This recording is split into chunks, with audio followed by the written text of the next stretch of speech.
Spiral notebook is what I work in. It's what I write in, and I prefer them because they lay flat on a music stand. And they're my constant companion, goes with me wherever I go. I liked the idea of it because it had a few different connotations in the sense of spiral, you know, CD spiral and tape machines, and, you know, notebook notes, music notes. I liked that. The connotation was, I think, a good strong one in terms of image. It said writer as opposed to maybe, you know, guitar hero or whatever, you know, which have been aspects of my career in the past. But I really felt that it kind of said writer.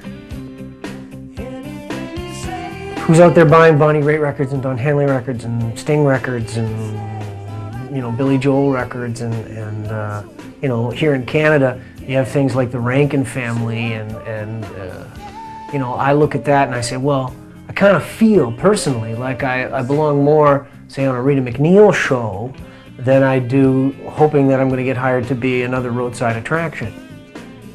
I usually write late at night is a real good creative time for me. Once the kids are all in bed and my wife's gone to bed and I wake back up at sort of 12:30 or 1 o'clock and wander around the house till 3:30 in the morning, that's a good time for me. And I tend to be able to get some interesting ideas when I first get up. Sort of before I've actually woken all the way up, you're sort of in a dreamlike state and things tend to have some sort of mystical significance. Songs have all been sung.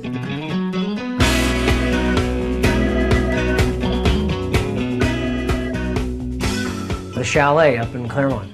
It was a terrific place and it was a really interesting process for me. I've never really done that, gone out and actually lived in the studio where I was recording.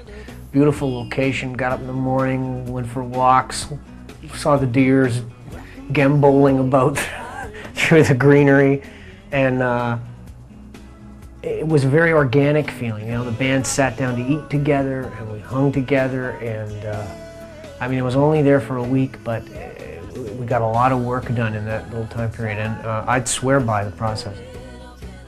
Absolutely, the most favorite time for me is the point in time when the band is just rehearsing the song and getting it right at the point where we're ready to record it, and then we go in and you cut the bed.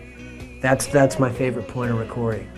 I have moments when I'm overdubbing that I really like, playing guitar and stuff. I'll turn to Ed Stone, the engineer that I work with all the time. I'll say, Eddie, I was born to do this. This is why I'm on the planet Earth. I love this. I tended to have a reputation of writing these songs that had big themes, and so this time I was trying to just, you know, one of the lyrics in one of the songs I'm talking about, get down to the diamond, and sort of just find the little nugget, the small little story. Cash is gone to Vegas, says the future's there. Casey's on a Roll is a perfect example of the song. It's just a little story of a little moment in time between two people. And a lot of the songs are really just about that little moments, as opposed to you know, big, huge, panoramic Panavision pictures. You know, this is more like just Polaroids, little snapshots. Let Me Be the One started out as a song that I was writing for my wife. We had our, at the time, 18th anniversary. We've since had the 19th.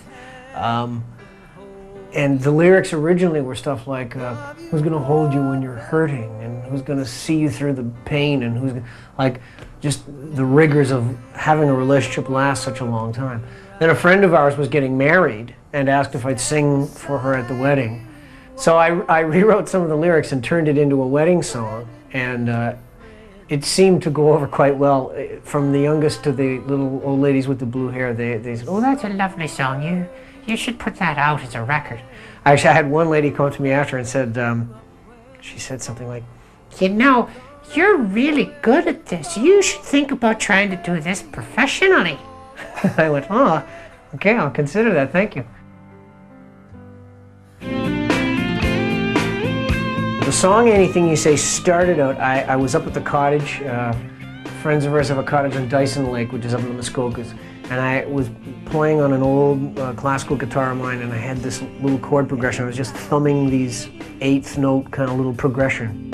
Open up your heart to me, the words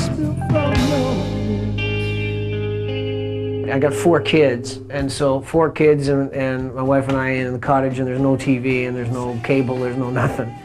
And in order to get along and not kill each other, there's certain kinds of things you have to do. You know, you have to sort of be able to make compromises, and at a certain point you have to say, hey, you know, I'm willing to do those kinds of things that you can't really put into words. Make these kinds of sacrifices for the people that I love. So this was the emotional starting point for the lyric.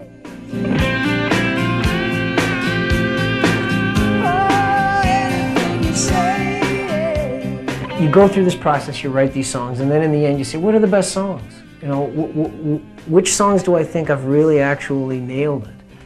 And they ended up being the ones that are sort of softer. Certainly there's more ballads on this record. The songwriting one is the one that's the deepest process. And so I wanted to try and really focus on that. And I think it's the future.